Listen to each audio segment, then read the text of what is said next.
দেখো বন্ধুরা, আমার ছেলেকে খাওয়াতে বসে গেছি। প্রথমে একটু শাক ভাজা দিয়ে খাওয়াই, লাল শাক ভাজা দিয়ে, তার সঙ্গে একটু লেবু চিপে। হেভি লাগে। শাক ভাজার সঙ্গে লেবু দারুণ লাগে।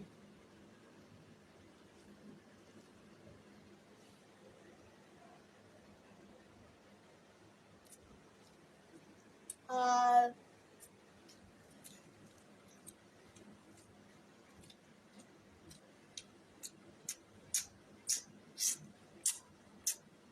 এবার ডালটা দিয়ে মাখবো।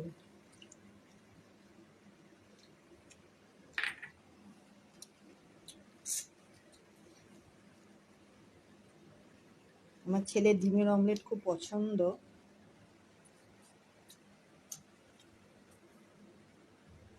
ডিমের অমলেট দিয়ে, ডাল দিয়ে, একটু আলু ভাজা আর বেগুন ভাজা দিয়ে খাওয়াবো।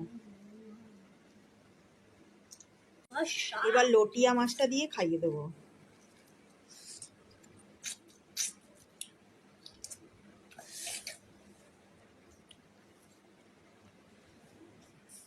লটিয়া মাছটা দিয়ে কেমন হয়েছে? লটিয়া মাছটা কেমন হয়েছে রান্না? দারুণ দারুণ।